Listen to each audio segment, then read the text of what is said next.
नमस्कार, मैं हूं परवीन शेख और आप देख रहे हैं कैपिटल टीवी की स्पेशल स्टोरी। इस स्टोरी में विस्तार से चर्चा पत्रकार रवीश कुमार की, जिन्होंने शायद ही कभी मोदी सरकार या पीएम मोदी की तारीफ की हो। मोदी के खिलाफ जहर उगलने वाला पत्रकार फिलहाल एक बेटी के हत्थे चढ़ गया। फिर क्या था, रवीश कुमार सोशल मीडिया पर ट्रोलर के निशाने पर आ गए। वहीं देश की बेटी ने भी रवीश कुमार को जमकर फटकार लगाई। दरअसल राइफल शूटर तारा शाहदेव ने रवीश कुमार के प्रोपेगेंडा को तगड़ा जवाब दिया है। आपको बता दें कि तारा शाहदेव जबरन धर्म परिवर्तन, यौन उत्पीड़न और दहेज प्रताड़ना की शिकार रही हैं। रकीबुल ने उन्हें फंसाकर उनके साथ लव जिहाद की घटना को अंजाम दिया था। इस मामले में रकीबुल को रांची के सीबीआई की स्पेशल कोर्ट ने आजीवन कारावास की सजा भी सुनाई थी। झारखंड हाईकोर्ट के तत्कालीन रजिस्ट्रार मुश्ताक अहमद को भी 15 साल की सजा सुनाई गई थी। पहले एनडीटीवी में रहे यूट्यूबर रवीश कुमार ने 16 फरवरी शुक्रवार को सोशल मीडिया प्लेटफॉर्म एक्स पर एक तस्वीर साझा की है, जिसमें उन्होंने अपने हाथ में लव जिहाद एंड अदर फिक्शंस नामक एक पुस्तक ले रखी है। उन्होंने इस किताब का प्रचार करते हुए लिखा कि प्रगति मैदान में आयोजित पुस्तक मेले में इसके तीनों लेखक मौजूद रहेंगे और इस पर चर्चा होगी। रवीश कुमार ने लव जिहाद को मनगढ़ंत बताने वाली किताब का प्रमोशन किया। उन्होंने एक्स पर लिखा है, कल पुस्तक मेला में होल नंबर 5 एलिफ प्रकाशन के स्टॉल पर इस किताब के तीनों लेखक मौजूद रहेंगे। समय 4 बजे का है। मेले में लेखकों से मिलने का अलग ही मजा होता है। सभी के साथ हमें भी काम करने का मौका मिला है। लंबा जीवन साथ गुजारा है। मुझे ये किताब मुझे मिल गई है, अब पढ़ने की तैयारी है। एलिफ प्रकाशन की ये किताब आपको अमेज़न पर मिल जाएगी, खरीदना ना भूलें। अपने इस पोस्ट में रवीश कुमार ने अपनी तस्वीर भी साझा की है, जिसमें वो उस किताब को लिए नजर आ रहे हैं जिसमें लव जिहाद को काल्पनिक बताया गया है। और इसी पर तारा शाहदेव ने करारा जवाब देते हुए रवीश कुमार को लताड़ लगाई है।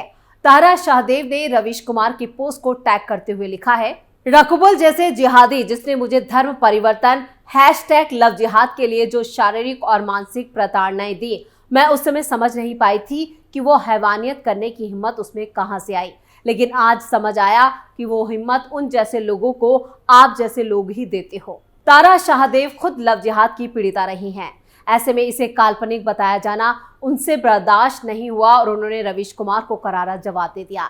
लव जिहाद पर रवीश की इस पोस्ट पर उन्होंने सोशल मीडिया पर तारा शाहदेव, यहाँ पर कहें कि तारा शाहदेव के अलावा और भी कई सोशल मीडिया यूजर्स हैं जिन्होंने रवीश कुमार को खरी सुनाई है। उन्हें मोदी विरोधी और हिंदू विरोधी बताया है। हरीश माली नाम के यूजर ने रवीश की पोस्ट पर प्रतिक्रिया देते हुए लिखा है, संदेश खाली पर तेरा मुंह नहीं खुला, कितना दोगला है तू, अपनी बेटी से नजरें कैसे मिलाता होगा।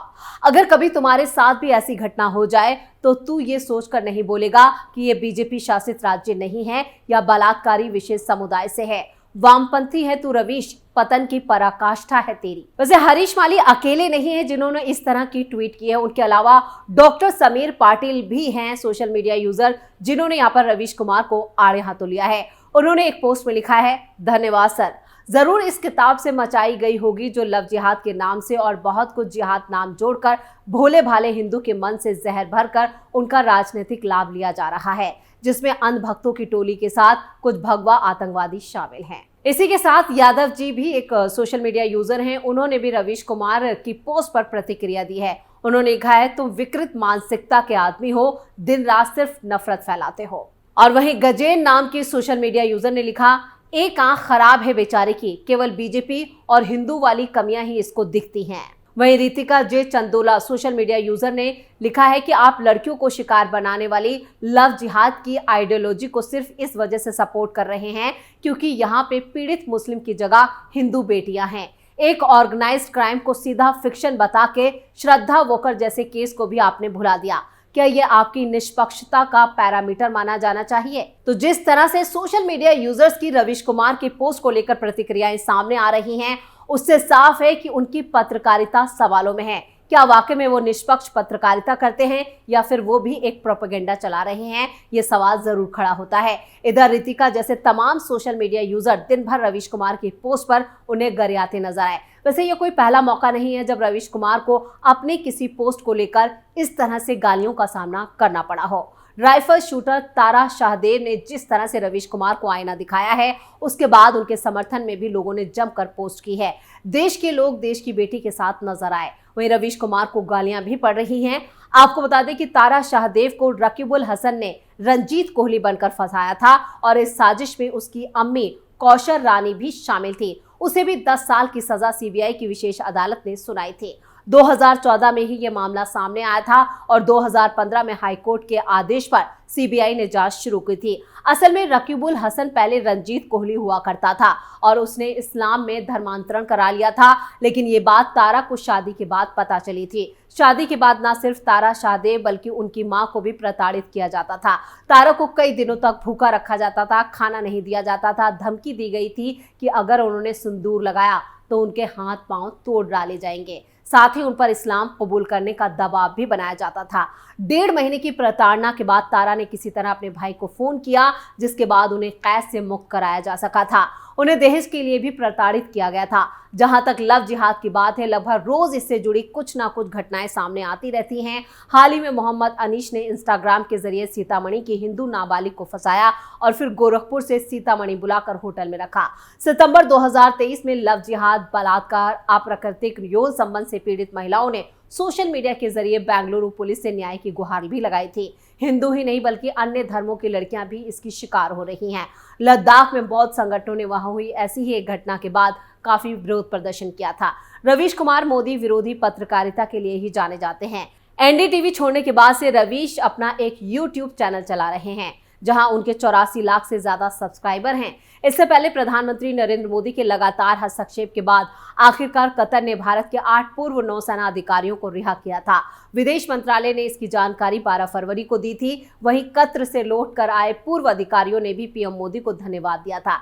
दरअसल कतर ने इन पूर्व अधिकारियों को इजराइल के लिए जासूसी के झूठे आरोप में यहां पर जान से या कहें कि मौत की सजा सुनाई थी और पूर्व अधिकारियों की वापसी के बाद उन नेताओं और कथित बुद्धिजीवी पत्रकारों के पोस्ट वायरल होने लगे थे, जिन्होंने इन पूर्व अधिकारियों को दी गई मौत की सजा का समर्थन किया था। भारत सरकार द्वारा इन पूर्व अधिकारियों के पक्ष में कूटनीतिक कोशिशें करने पर उन्होंने भारत सरकार और पीएम मोदी पर निशाना भी साधा था। इसके साथ ही कुछ लोगों ने इन पूर्व अधिकारियों को वापस नहीं लाने पर पीएम मोदी को नाकामयाब या कहें कि उन्हें नाकाम पीएम बताया था। कतर द्वारा भारत के पूर्व अधिकारियों को दी गई सजा का जफरुल इस्लाम खान ने समर्थन किया था। दिल्ली अल्पसंख्यक आयोग के पूर्व अध्यक्ष जफरुल इस्लाम ने सोशल मीडिया एक्स पर लिखा था, अगर ये पूर्व नौसेना अधिकारी सचमुच इजराइल के लिए जासूसी करते हैं तो कोई सहानुभूति नहीं होनी चाहिए। भारत को उनके बचाव में कूदने से पहले ठीक से जांच करनी चाहिए। वहीं पत्रकार से यूट्यूबर बने रवीश कुमार ने भी इस मामले पर पीएम मोदी और भारत सरकार पर निशाना साधते हुए एक वीडियो बनाया था। हालांकि इन पूर्व अधिकारियों की रिहाई के बाद रवीश कुमार सदमे से उभर भी नहीं पाए होंगे। इस रिपोर्ट के प्रकाशित होने तक उन्होंने रिहाई को लेकर कोई बयान पोस्ट नहीं किया था, लेकिन उनका पुराना वीडियो सोशल मीडिया पर जमकर वायरल हुआ था और लोगों ने उन्हें निशाने पर लिया था। सोशल मीडिया यूजर ने तो बाकायदा रवीश कुमार के पुराने वीडियो के क्लिप को एक्स पर साझा किया। वीडियो को साझा करते हुए अंकुर कुमार, जो एक सोशल मीडिया यूजर हैं, उन्होंने एक्स पर लिखा था, याद रखें कि रवीश कुमार ने मोदी सरकार की कैसे आलोचना की थी। आज जब मोदी सरकार ने सुनिश्चित किया कि कतर द्वारा सभी भारतीयों को रिहा कर दिया जाए तो रवीश की ओर से पीएम मोदी की सराहना के लिए एक शब्द भी नहीं बोला गया। नफरत से भरा है। सोशल मीडिया यूजर्स ने रवीश का जो वीडियो उन्होंने साझा किया था उसमें वो बता रहे हैं कि भारतीय सैनिकों को मिली सजा पर मोदी सरकार पूरी तरह से नाकाम रही है। इससे पहले पिछले साल जनवरी में जयपुर लिटरेचर फेस्टिवल में पत्रकार रवीश कुमार ने जमकर अपनी भड़ास निकाली थी। उस वक्त भी रवीश कुमार सोशल मीडिया पर यहाँ पर ट्रोलर्स के निशाने पर आए थे, उनको जमकर गालियां पड़ी थी। उस वक्त राजस्थान में कांग्रेस की सरकार थी, कांग्रेस ने ही यह कार्यक्रम रखा था और उस वक्त भी रवीश ने यहाँ पर डर की बात करते हुए सरकार, बीजेपी, मीडिया और कुछ जाने माने चेहरों को निशाना बनाया था। रवीश ने उस वक्त कहा था, जजों को भी डर लगता है, अपराधियों को जमानत देने से डर लगता है, जबकि वो क्रिमिनल लॉ के एक्सपर्ट होते हैं। ये बात सुप्रीम कोर्ट के जज सार्वजनिक रूप से कह चुके हैं। उन्होंने आगे कहा था, सबसे ज्यादा डर पैसे वालों को लगता है, वो पैसे खर्च कर देंगे लेकिन अपने मन की बात कहने की उनकी हिम्मत नहीं है। डर इतना है कि वो मेरी कही हुई बात से सहमत नहीं है लेकिन उसी बात को वो वापस नहीं कह सकते। मेरे ट्वीट को रिट्वीट करने की भी हिम्मत नहीं है। रवीश ने अपने संवाद में आगे कहा था, अब जनता का एक वर्ग ऐसा बन गया है जिनका पेट भर गया है। एक ना एक दिन लोग निकलेंगे। नागरिक होने का मतलब ये नहीं है कि हम सिर्फ वोटर हैं। अगर हमने किसी को चुना है तो उनसे सवाल पूछने का हक भी हमें है। आप निडर होकर उनसे सवाल पूछें। रवीश ने स्मृति ईरानी को भी उस वक्त अपने निशाने पर लिया था और उनको लेकर बड़ा बयान दिया था। उन्होंने पहलवान बेटियों को यहां पर निशाने पर लेते हुए कहा कि स्मृति ईरानी भी डर रही हैं, अगर वो नहीं डर रही हैं तो धरना देकर दिखाएं। बृजभूषण के इलाके में दिल्ली में लड़कियां धरने पर बैठी हैं, बीजेपी के प्रवक्ता भी चुप हैं, उन्हें समझ में नहीं आ रहा है कि क्या बोले, ये भी एक डर है।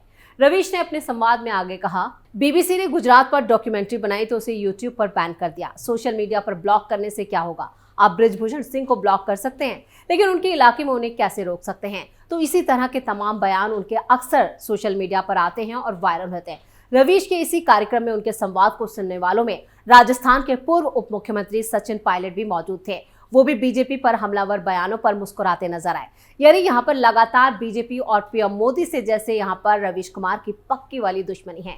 वो लगातार उनके कामों को लेकर उनकी अवहेलना करते हैं, उनकी आलोचना करते हैं और पीएम मोदी की आलोचना करते करते वो अपना पत्रकारिता का धर्म भी भूल जाते हैं। तो एक बार फिर Ravish Kumar social media users के निशाने पर हैं। उनकी एक पोस्ट से उनकी जमकर फजीयत हो रही है, जहां पर उन्होंने लव जिहाद को लेकर जो पोस्ट की है, अब उसी पर वो यहां पर देश की बेटियों के निशाने के साथ साथ देश के लोगों के निशाने पर भी आ गए हैं और उन्हें हिंदू विरोधी, मोदी विरोधी करार दिया जा रहा है। तो ये थी हमारी स्पेशल स्टोरी। वीडियो कैसा लगा नीचे कमेंट बॉक्स में अपनी राय जरूर दें। वीडियो को लाइक करें, शेयर करें और कैपिटल टीवी को सब्सक्राइब करें। नमस्कार।